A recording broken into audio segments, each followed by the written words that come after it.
Hello, everyone. Good evening, good morning, good afternoon, depending on where you are in the world. I'm Suzanne, and I'm really excited to welcome you to the 8th plenary session of the 30th edition of the Swiss School of Public Health Summer School in Public Health Policy, Economics, and Management. I am especially excited today to start this plenary session and introduce you to a fantastic speaker. I'm really excited about it because it's about a topic, two topics really, that are very near and dear to my personal preferences, but also my work, which is health, nutrition, specifically nutrition and behavior change. So today we're going to hear about the complexities of health and nutrition and the evolving role of behavior change.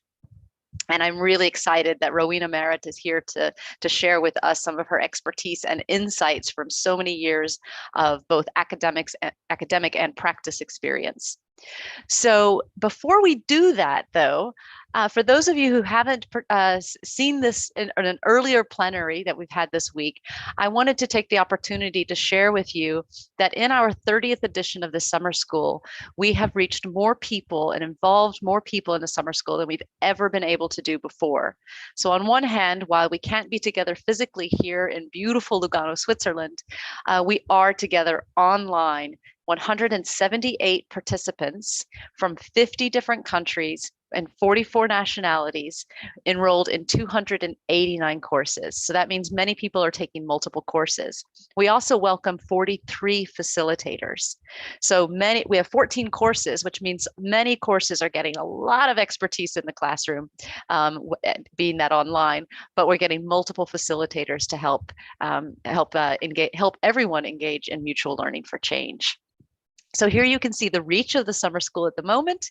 And what I'd like to do next is share with you an initiative that we started this year to help celebrate our 30 years together. And that is we asked past and present participants about their experiences in the Lugano Summer School. Before it was called the Ascona Summer School. And what did they appreciate about it? Why are they back this year? And for tonight's special edition, we are going to highlight two individuals who are current participants who've not been with us in the past. However, they submitted applications to a competitive scholarship fund offered by Sight and Life, which is an NGO based here in Switzerland, working across the world, primarily in low and middle income countries, to address the burden of malnutrition.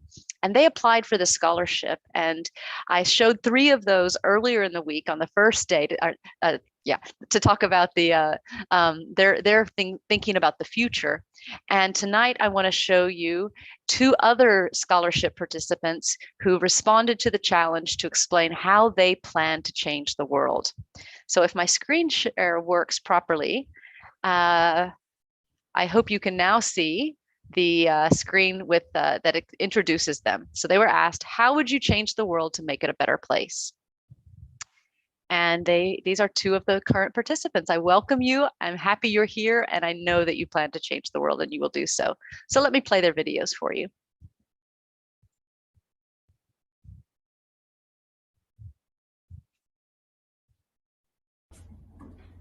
If I ask you, which plate is more appealing to you? We all know that this plate makes us live longer. And we all assume that this plate is more boring, more expensive, and harder to cook with or share with friends. My mission is to shift your mind and make you realize that healthy food can be as tasty, easy to access, and very fun to share and to cook. My name is Camille Demonchon, and I'm a living testimonial of someone who overcame chronic pains. 2 years ago, when I was diagnosed with several health issues and no doctors could pinpoint the source of my problems, I became my own doctor. The deeper I went on this journey, the more I realized the power of food and much more. I expanded my creativity, my social network within this community, and I realized that food was much more and beyond health. Today, I want to change your life for the better, from health to taste. I'll be very thrilled to join your course and find ways together to deliver this message and impact people and impacts people's lives. I believe together we can achieve much more. Change the world and make it a better place, I would provide incentivized educational opportunities in communities and workplaces to clearly articulate the burden of household food waste. These opportunities would support local think tanks in communities and workplaces to tackle food waste on a micro level. I would increase access to green spaces for growing food in childcare, schools and universities, and support social enterprises to manage these spaces in collaboration with these educational organisations. This would provide opportunities for equal access to healthy food and opportunities to learn, grow food and cook with people from different nations. Finally, I would increase the costs of unhealthy food and subsidise healthier foods, allowing healthier food options to be more accessible to everyone in community.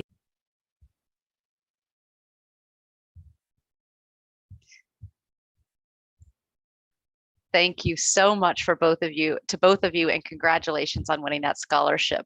I would just take the opportunity to give a little promotional message and reinforce here: eat more vegetables, always wear your seatbelt, quit smoking, and recycle.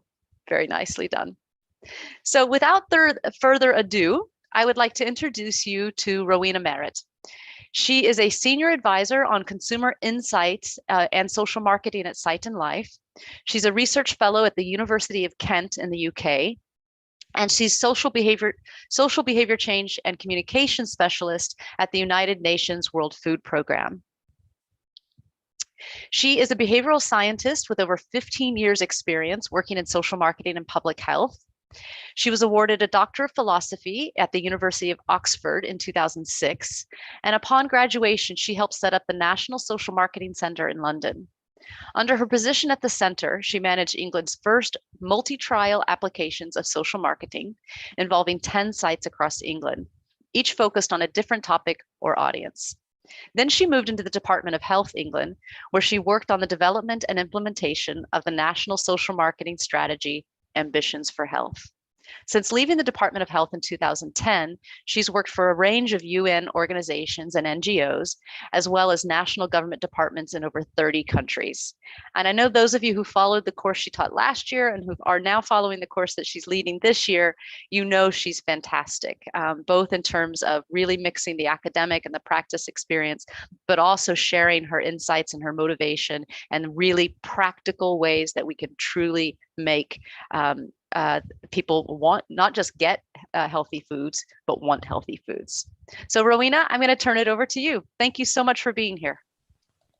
Thank you very much, Susanna. Okay, so I will just share my screen. Oh, let's see, sorry.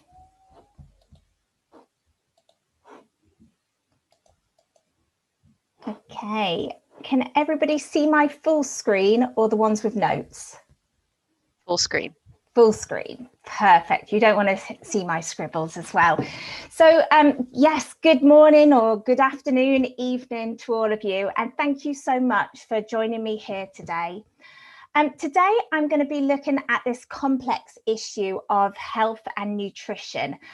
I'll be talking a lot about nutrition examples, but actually the principles and the role of behaviour change that I'll be talking about today are applicable whatever you're doing in the public health arena. If that's trying to get people to quit smoking or trying to get people to recycle more or drive their cars less, whatever it might be, the tools and the kind of the underlying principles and dynamics that I'll be talking about are applicable to all areas. Really positively, it's now been more and more recognised that actually for us to achieve or even partially achieve the Sustainable Development Goals, we need to focus on getting individuals and communities to change their behaviour. So I think in the last few years, I've seen a real positive shift and acknowledgement that behaviour change is a key ingredient of dealing with a lot of these difficult and wicked, you might say, social problems that we need to address. However, whilst it's positive that behaviour change has been recognised as being important, people underestimate how difficult it is to achieve behaviour change. And more importantly, how difficult it is to get sustainable behaviour change. Because I think a lot of policymakers and a lot of donors and managers forget that behaviour is dynamic. So one day you may successfully quit smoking, and you may remain smoke-free for, I don't know, months or maybe even years, and then you change your behaviour and you start smoking again. I think all of us can associate with this in relation to nutrition. I'm currently doing Slimming World to try and get rid of my lockdown weight that I gained. And Monday to Thursday, I'll be really good and I'll be really healthy. But come Friday and the weekend when I'm tired, I'm like a dog trying to get a cake. I just, my behavior is very much dynamic. So it changes, it fluctuates. So what happens often with behavior change programs is we go in and we often achieve short-term behavior change, but then we go away again. The donor stops funding it because we forget the dynamic nature. So what we need to do is we need to go in, get the behavior change, but really most importantly, keep them reinforcing the positive behavior, creating a more positive environment for people to remain quit or remain eating a healthy diet.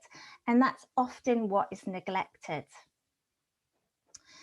The other thing which people underestimate is how difficult it is to get behaviour change. And still to this day, despite the masses of evidence showing that information and education is not enough, still I see so much money put into information given and educational campaigns telling people what they should and shouldn't do, or what they should and shouldn't eat. And we know this is not enough to achieve sustainable behaviour change with the vast majority of people. But I think it's more than that. I think sending out these generic messages can actually do more harm than good because of unintended consequences. And I'll give you an example of that. There was an initiative, a campaign done in the UK a few years back now to try and stop young people from using cocaine. So the past few decades have seen the drug cocaine become a lot more accessible and affordable, and if I'm being honest, a lot more fashionable drug of choice for many young people. So to try and tackle this, one of the government departments put out a message: cocaine use can cause heart attacks.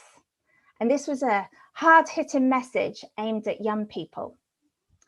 Now, when they did the post-evaluation follow-up, they found that there were a small group of people who said, "Oh, how terrifying, I definitely won't be doing cocaine." But if we're honest, they're the people kind of like me who are a bit neurotic and wouldn't be doing any drugs anyway.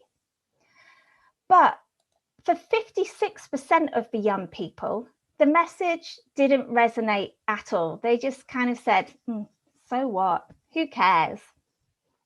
But most worryingly, by sending out this generic message, actually there was 11% increase in young people saying, "Oh, cocaine, I might give that drug a try."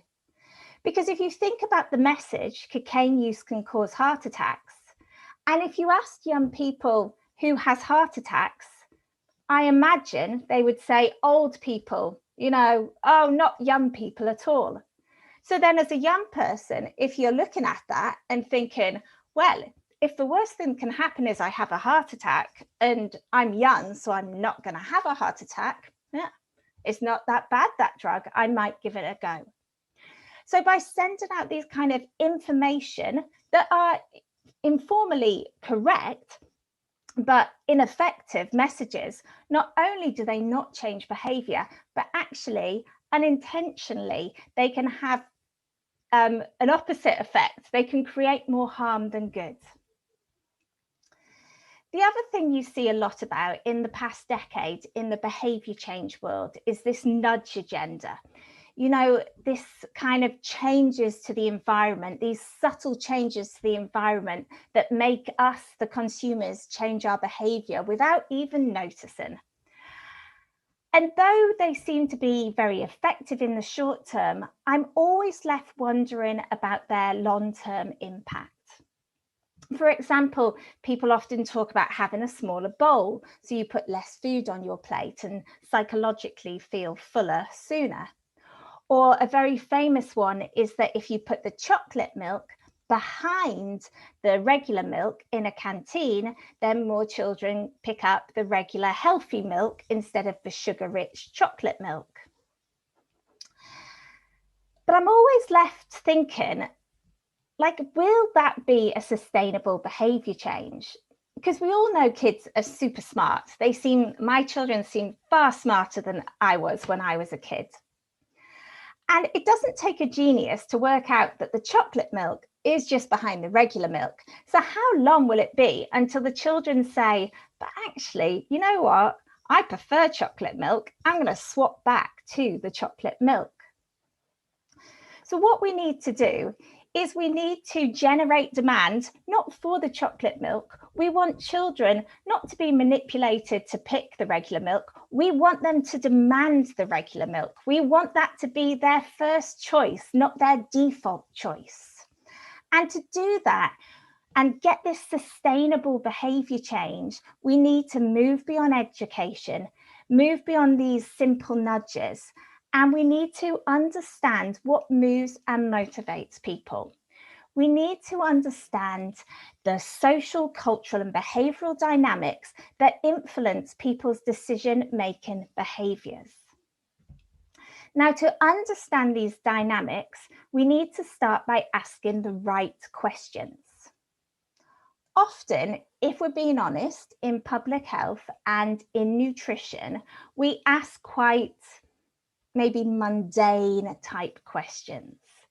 How many servings of fruit and vegetables do you eat each day? How many teaspoons of sugar do you add to your tea? Those types of questions. Now, whilst those questions are quite useful in understanding what is happening and how often, the quantity, the frequency, they don't really give you an in-depth understanding of what makes people tick. They don't give you an understanding of not just the barriers, but more importantly, what motivates people to change their behaviour. What would motivate people to consume a more nutritious diet? Not because they're manipulated, but because they really want to consume that, because they think that's the best, that's their taste preferences, etc. And to do that, I think we have to ask the question, what benefits do people get from unhealthy foods? Or if you're working in other public health areas, you can say, what benefits do people get from a range of unhealthy habits, such as smoking, drinking alcohol, and so on. Now, these benefits might be perceived benefits, or they might be real, actual benefits, but it doesn't matter because they're still real in someone's mind. So we've got to make sure that our research questions explore the kind of the psychological benefits, the social benefits, and the cultural, and understand the dynamics between these determinants and these interventions. Just to give you an example of that, when I ask my son, but when I ask other young people around the world, what do you like about Pepsi or Coca-Cola or any fizzy drink? Often kids say, it makes me smile. They like the bubbles. It makes them happy. And bottled fizzy water just doesn't have the same effect. Or parents, when I say to parents, well, like, why do you give your children that junk food? Or why do you let them drink sugary drinks when you know you shouldn't? They'll say, well, it's how I express my love. And for me, most interestingly, I've been doing lots of interviews with teenagers over the past 2 years. And when I ask them about why they spend their money on junk food or fizzy drinks, they say, because I can. It's my money. Nobody can tell me what to do. So it's a form of control, and in many ways, a form of rebellion to have these products. So I think it's really important that we change the questions that we ask. And we ask things such as, what does a good mother look like to you? And what makes you smile? Who do you trust? What do you like doing in your spare time? What are your hopes for the future? And only by asking these broader questions can we really understand the dynamics at play. Can we really understand what makes somebody tick and what moves and motivates them? And then we can use that information to create more effective interventions, messages, and materials. However, a lot in the literature is focused on this concept of social, cultural, and behavioral dynamics. And these are definitely very important dynamics to understand because they influence our behavior, even if we're not aware they do, they do. But one element of this, one dynamic that is very rarely written about, not just in the nutrition literature, but in the public health literature more broadly, is this concept of lived history. That people's experiences, their lived history, what they've lived through, really impacts on their day-to-day choices around nutrition and health more generally. Therefore, if we want to achieve behaviour change, we have to understand not just the social, cultural and behavioural dynamics, we also have to try and understand people's lived history. So to give you an example of this is my father, taking a picture of him taken last year during the first lockdown. So my parents are what you'd class as war babies. My mother was born just before the Second World War in 1937, and my father was born in 1940. And I think you can't really underestimate the impact that historical events have on people's behaviour, even to this day. Even though it was a long time ago, it still impacts on my parents' behaviour and also on my own behaviour because I was brought up by them. My parents were brought up with food rationing and food shortages, and still to this day, they will not throw anything away. And there is a mentality that you kind of have to eat food whilst it's there. You can't waste anything because it might not be there in the longer term. So I was brought up in a household, not where you ate until you'd had enough and then you didn't eat anymore. I was brought up on the mentality, God, you've got to keep eating because you just don't know when your next meal might come from. So even though this happened years, decades ago, it still has an impact on their behaviour and ultimately my behaviour today. So it's important to understand how historical events can impact on people's day-to-day choices and behaviours. As I mentioned, some of these events might have happened a long time ago, such as World War II, and some of these events are much more recent, and yet they can still have an impact on our eating behaviours. And it is something that is not really discussed within the literature in any great detail. Now, to start probing and to initiate conversations and explore this concept of lived history, I tend to ask these questions during interviews. So what are the most memorable moments of when you were growing up? And when you think back to your childhood, what makes you smile? Now, often people tell you about very happy memories. They talk about a childhood that was free and fun, like stress-free, no responsibilities. So even if they've faced great hardships in the past, they often look back with rose-tinted glasses and a view of the world. However, by asking these questions, sometimes you realize the true extent of what your target audience have gone through in the past. Like this bottom quote shows, this was taken from research I did in Iraq a few years ago. The most unforgettable moment is the death of my 3 brothers to ISIS.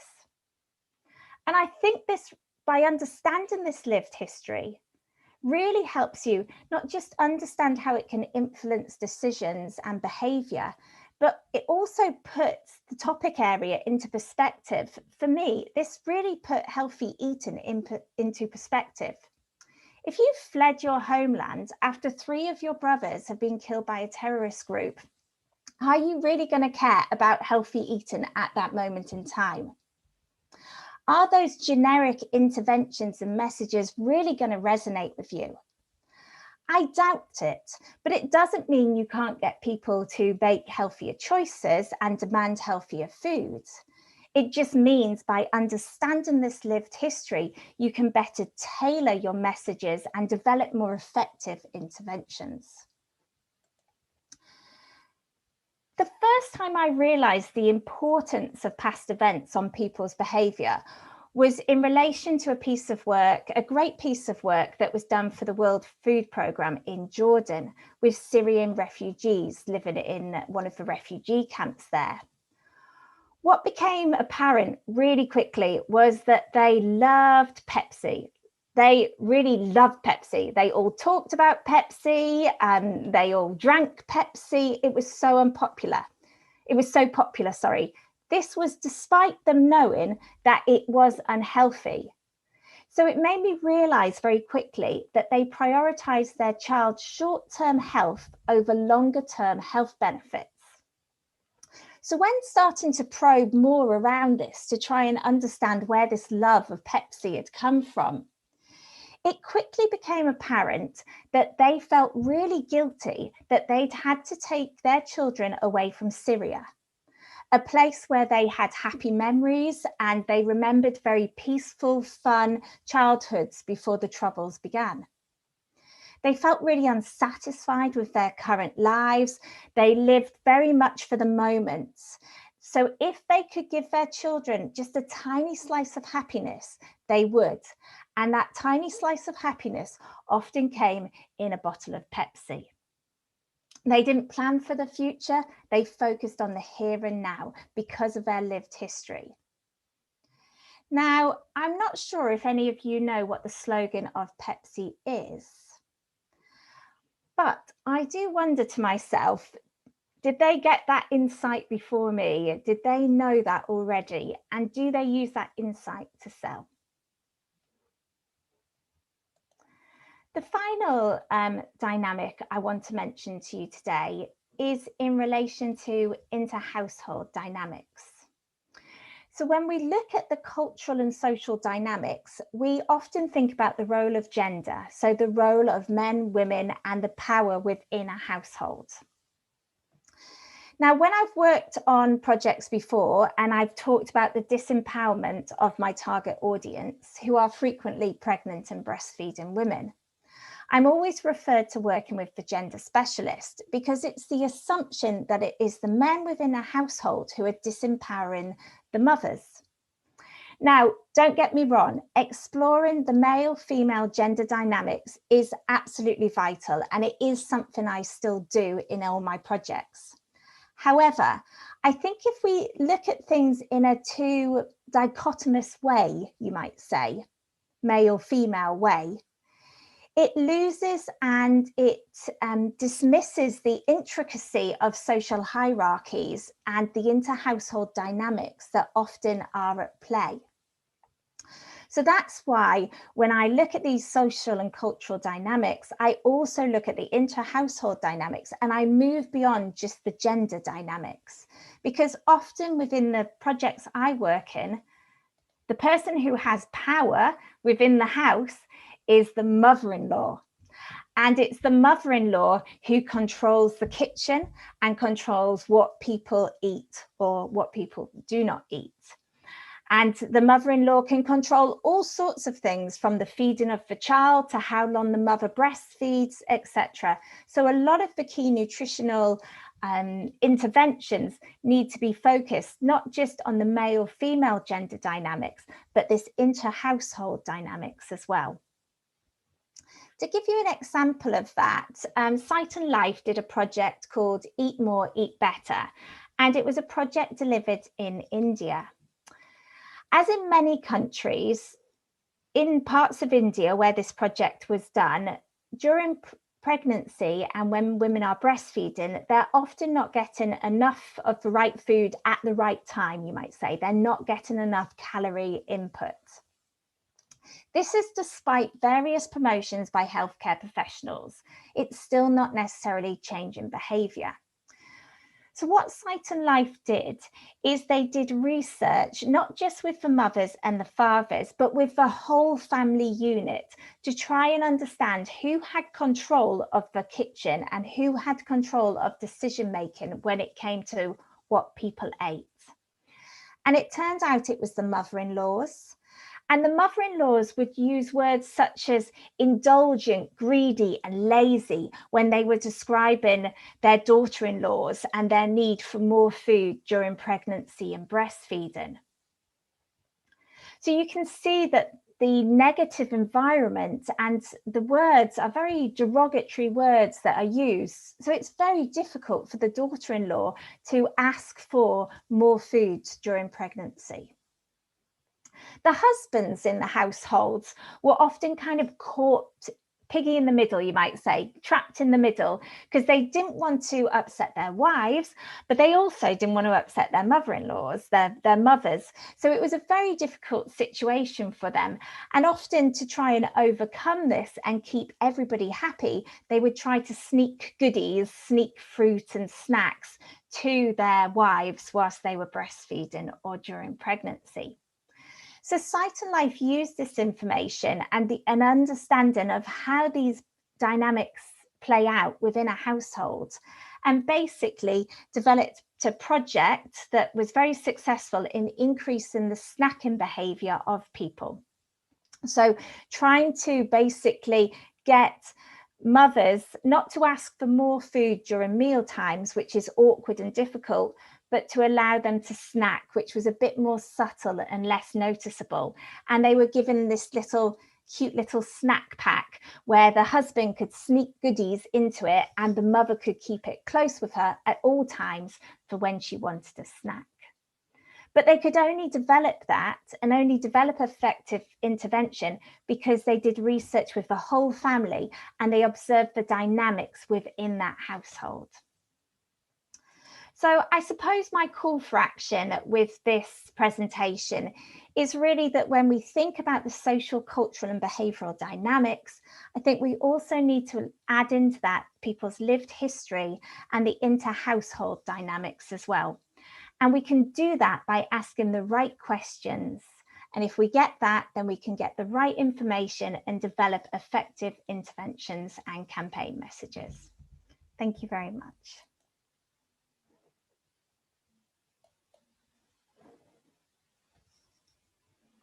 So I'll now open the floor to any questions. Over to you, Susanna. Thank you so much, Rowena. Oh, wow. I mean, just such great insights. And these are messages that many more people need to hear, especially those in charge of mandating communication for behavior change. As we've also seen throughout this pandemic, and we continue to see, messages just aren't resonating. Yeah, especially about vaccination, I would say, right? So what I'd like to invite everyone is to post questions in the Q&A. And but before I go there, and questions are coming in the Q&A feature, I wanted to just read a comment by Rasan, who says, in many communities, female is considered as hygiene holder of the house, which has multiple consequences. Family dynamics and relations play a key role in determination of collective/pluralistic behaviors. I think you recognize that too, Rowena. Thank you for the comment. Now, Dimitri is asking, I wonder about marketing and economic dynamics. A bottle of fizzy drink could be cheaper than a bottle of still water, so the consumer choice could be straightforward.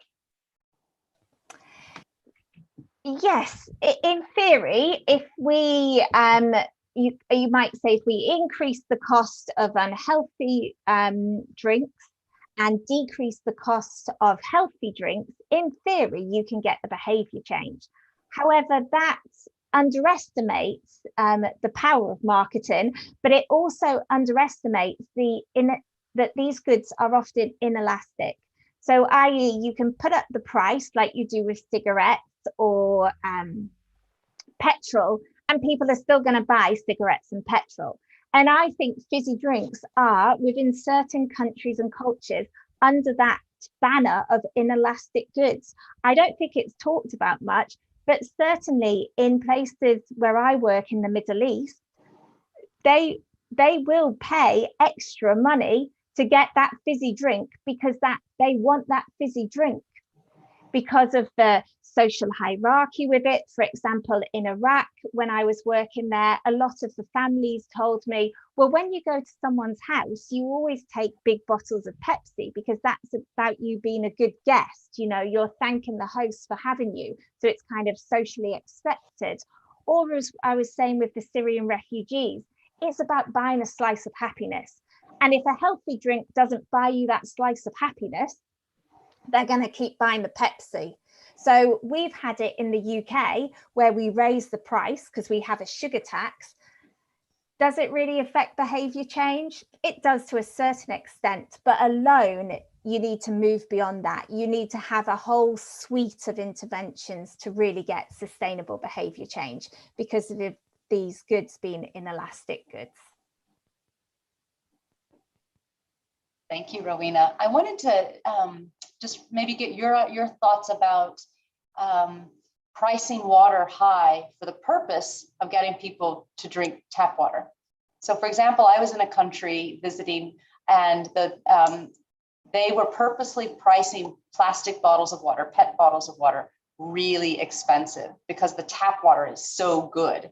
And so it was a bit of, playing around with that to try to get you to say, I'm not gonna buy that water, instead drink the tap water.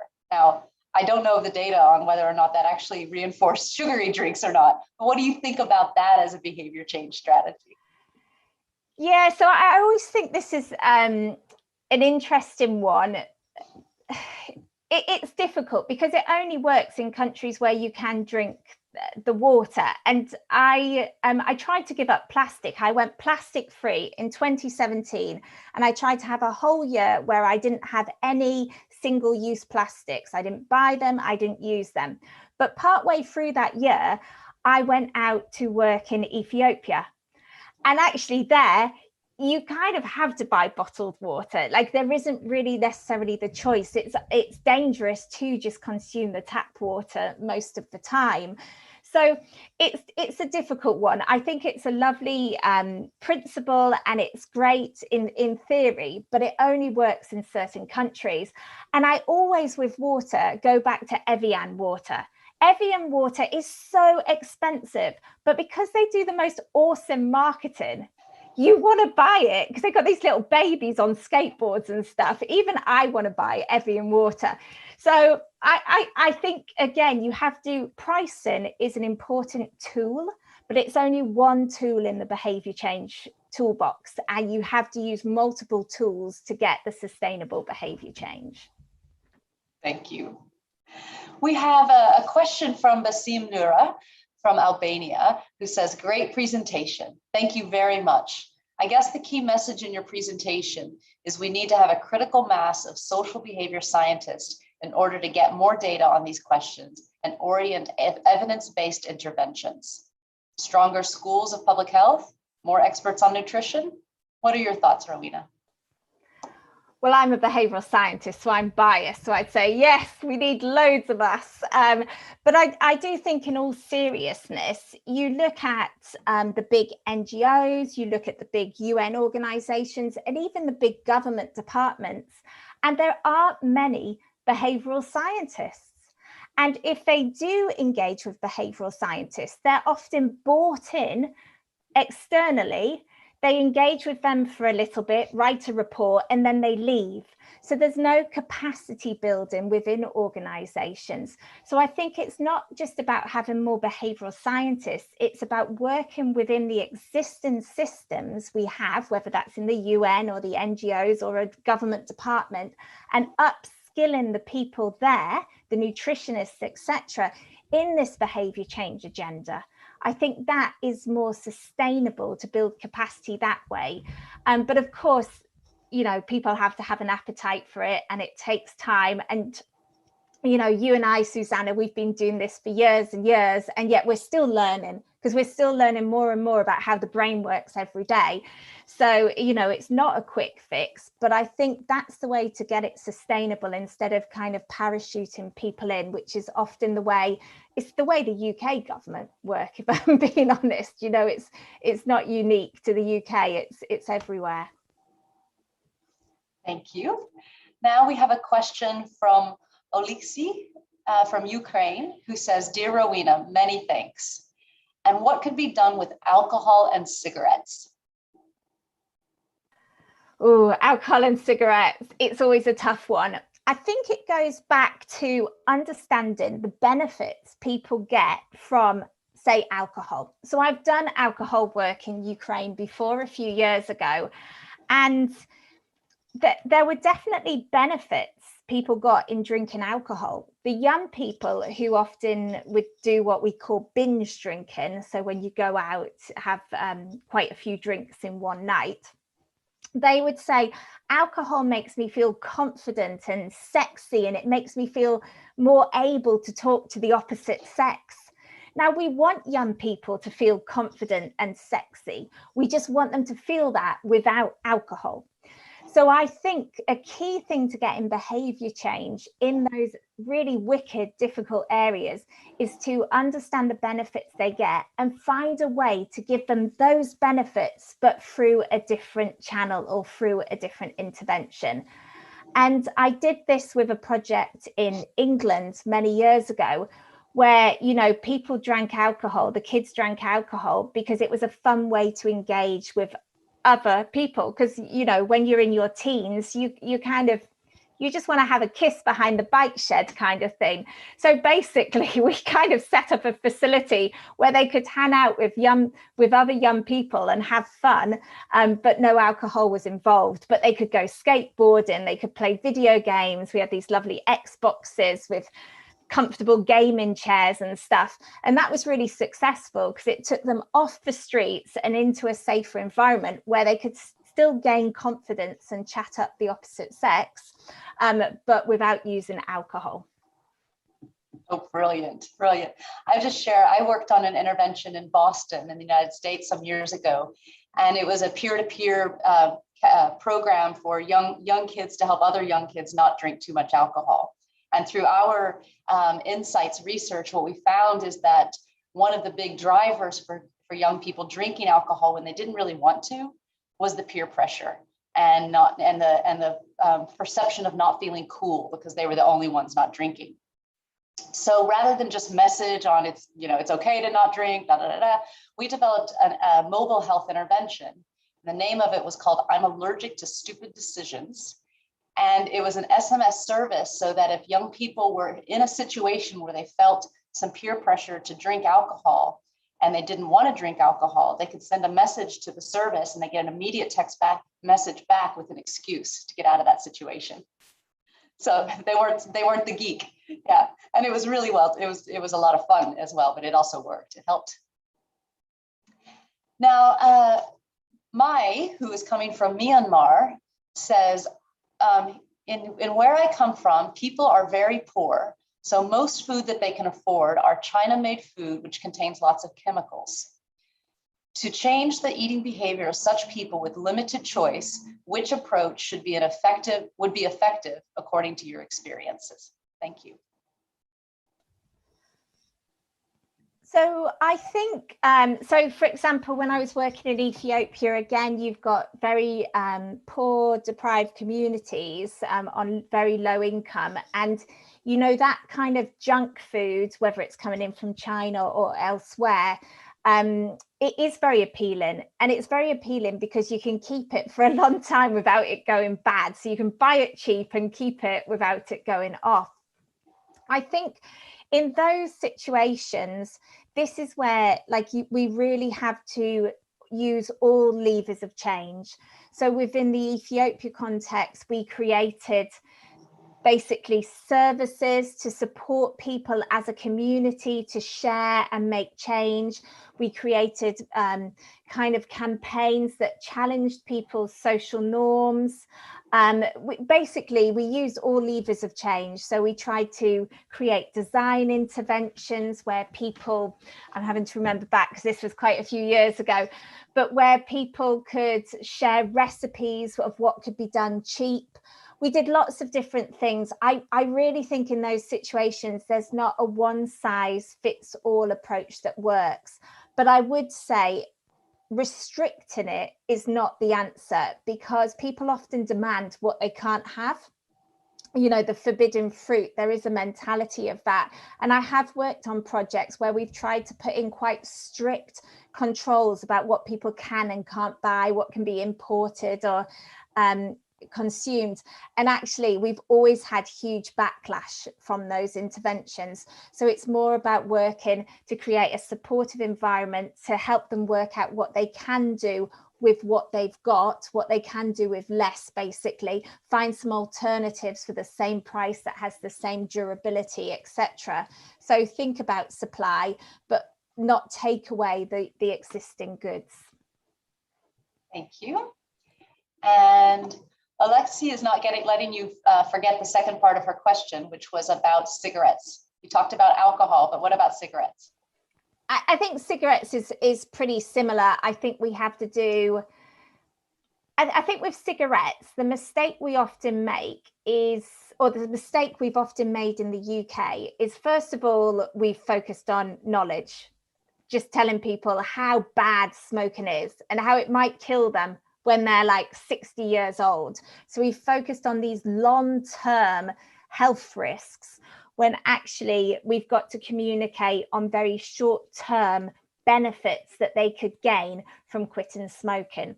So for example, when you do research with people who smoke, they often say, I want to quit because I feel it controls me.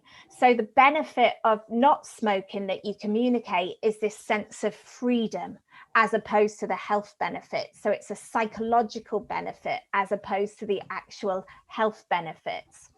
The other thing that I think works well with tobacco is we often, certainly in the UK and parts of Europe, we try to get people to go to these counselling services to quit smoking, because we say, well, you're more likely to successfully quit smoking if you access these counselling services.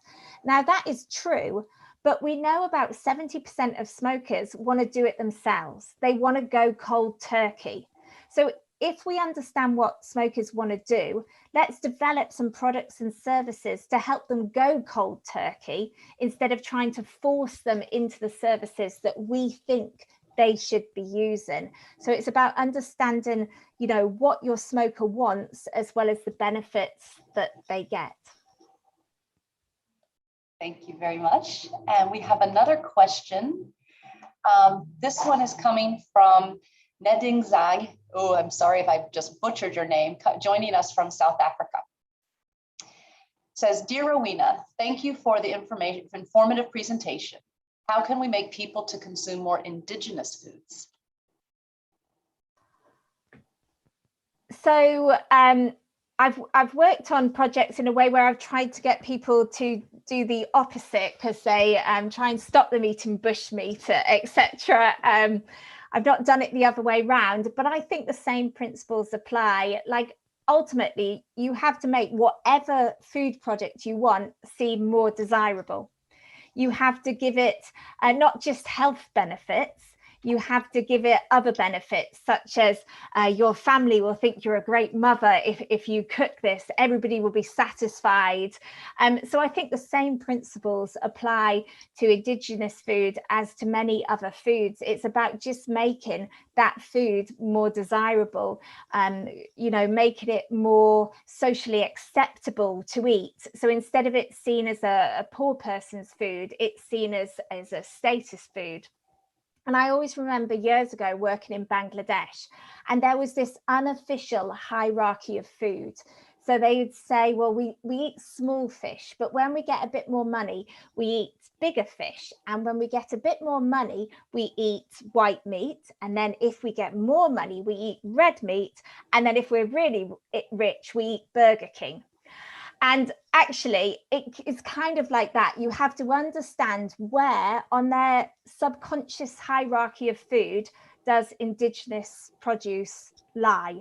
And if it's right down at the bottom of that hierarchy, you kind of have to flip it round and make it seen as the sophisticated choice of people within that community to eat. So that's what we basically were trying to do in Bangladesh. We wanted Burger King to be at the bottom. Not an easy job, but a really creative and a needed job, obviously. Thank you. We have another question from Richut from Germany. My question is, most of the examples quoted by you are related to individual behavior change. What about institutional behavior change? For example, companies continue to produce carbon emission despite laws and international conventions and pacts. Can principles of behavior change be applied to lobbies, institutions, companies, etc.? I think they can. So that's very accurate. Most of the projects I work on focus on individual or more community level behavior change, as opposed to getting big companies to change their behavior. I think with companies, it is slightly different. Like the principles of understanding what moves and motivates them is the same in many ways. You know, it might be money motivates them more, and then you tax in a different way and you force their hands in a different way to make the change. Or I think where I have seen successful behavior change reported in companies is often where you get the CEO or the person at the head of the company being persuaded that this is a good thing, this won't lose them customers, and it will make them money. And I think that's really crucial, because companies are not really going to do something that is going to make them unpopular with their customers. They're not really going to do something if it's harder work and they make less profit margins. So I think sometimes you have to force that, but sometimes I think you can work with companies to find a way to make kind of the positive changes whilst not losing any of their customer base, because that is ultimately what's important to these big commercial companies. They're there to make money and keep their stakeholders happy. Thank you. We have another question. As you told us, it's not an easy objective. Do you think it is harder because of marketing pressure from companies that makes money from all of these wrong/dangerous behaviors? I see them as our competition, you might say. Not just the products as the competition, but the perceived benefits people get from the competition, as we were talking about with Pepsi. You know, people perceive that they're getting a slice of happiness. And actually, I think Coca-Cola's slogan is open happiness. So I see that as the competition. I think we have to be realistic. And we have to understand that we will never have the budgets that these big commercial companies have to spend on marketing. When I worked originally in commercial marketing, and I actually sold hot dogs in Japan, American hot dogs, which were really unhealthy and full of crap. I was selling them to really healthy Japanese people. And we were selling us basically a slice of the American dream at that time. And they were seen as very fashionable and cool. We combined them with baseball, which is a very popular sport in Japan, etc. But I just wanted to stress, like, my budget was far greater than budgets I've ever had with my social marketing projects. But what was most important to me was the mentality within the marketing team.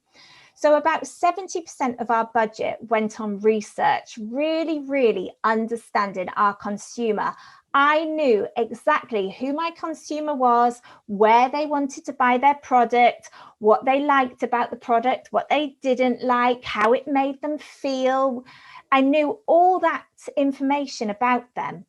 And I think we only knew that because of how much research we did. And just to show this, I wouldn't be paid my wages each month until I'd done some shopping trips with the target audience, where I went shopping with them. I went back to their house. I watched them cook the hot dogs. I watched them eat the hot dogs. And I had to do that every single month. And I think in public health, we don't invest that much in research. It's often seen as an add-on, it's seen as an inconvenience, but commercial companies, they spend that money on the research. That's why they're good, and that's why they create effective marketing messages. We could be just as good if we did the type of research and have that in-depth knowledge as they do, but we have to invest, we have to do the time to do it. And still I'll have conversations with colleagues who say, do we really need to do formative research? Can't we just develop an educational program? I still have those conversations after all these years. So obviously a lot more needs to be done. And I get tired of the question, why do we need to do formative research? Why do we need to pre-test? Pre-test, why would we pre-test? Oh, so you don't get it wrong. You can catch it before you disseminate it. You can catch it before you roll it out. I don't have time to pre-test. Oh, goodness. That's an interesting, I'm reflecting on a session we had the other night from Angus Thompson about inoculating against misinformation. And one of the frustrations he shared was very similar to what you've said, is that we don't invest in generating demand for vaccines. He said we've spent so much money developing vaccines so fast and so effectively for COVID, but we've invested pennies in comparison to creating demand. And so he was specifically referring to, even with COVAX, donating vaccines. We've got the supply, but we don't have the demand, so they're truly sitting in the fridge. And that's something that has to change. It just has to change. We may not ever get the same budgets as Coca-Cola, et cetera. But if we use our money really smartly, we may not need those budgets. So we had another comment in the chat from Anne, who says, thank you. Could you give a concrete example of an activity or intervention that you implemented that led to a sustainable behavior change? So the one that comes to mind is just because I got the evaluation results yesterday, and it really worked. It really worked better than I anticipated. When you develop your behavior change strategies and your behavior change interventions, you kind of think, well, this is based on key insight. I think this is really going to work. But then when it does really work, you're also really surprised and delighted. And it was actually a pilot that we've just done in Armenia, or the World Food Programme's just done in Armenia. And it's around trying to get people to eat healthy breakfasts. Now, at the moment, the culture in Armenia is that you don't really eat breakfast. And so what happens is you get to about 11 o'clock, you're starving, and often the kids in particular end up eating junk food to try and get them through the rest of the school day. And I think that problem is not unique to Armenia. We see it with children in the UK who don't eat breakfast, who then go to the tuck shop and buy junk food at break times. So with that intervention, we really did multiple strands. So we used multiple tools to have an effective behavior change. So we created a campaign where we talked about the benefits, just as a commercial company would do, the benefits of eating a healthy breakfast, but we didn't mention health at all. We talked about being able to play football better or run faster or have more fun with your friends. We talked about being a good mother and having a good relationship with your children and helping them achieve their academic dreams, because whilst the children dream about being singers, footballers and YouTubers, the mothers dream about them becoming lawyers and civil servants and politicians and stuff. So they've got quite different dreams. So we had a campaign aimed at the mothers and parents, and a campaign aimed at the children, just communicating all the good things they can do if they eat a healthy breakfast. We did this at the same time as we had school interventions. So we had activities within the classroom, but we also had vans outside the schools that served healthy breakfasts. So the first plan was to have a breakfast club within the schools, a subsidised breakfast club.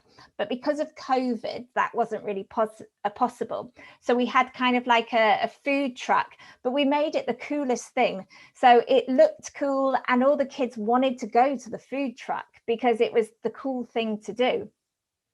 And we also did very subtle nudges, you might say, in that we would get the teachers to just ask children at random, so what did you have for breakfast today? So it was about creating an expectation that when you go to school, you have breakfast. So it was very subtly putting pressure on the parents and on the children to have breakfast before they went to school. Now, originally, my colleagues said, oh, but people could lie. The kids are just going to lie. But actually, they didn't. Very subtly, it was about changing the social norm. And that has been really successful. And they're now looking to roll it out across the country. So I'm there next month to hopefully help support them with that. Brilliant. Thank you so much, Rowena. If you've been following the chat, you can just see so many messages thanking you, appreciating the insights that you've shared and your wealth of experience, and also your positivity and enthusiasm. So thank you very much. I'll bring the session to a close, and I hope that those of you following this course, you continue to have a great exchange. And I also hope to see you in the plenary tomorrow morning at 9 a.m. local Swiss time. Thanks, everyone.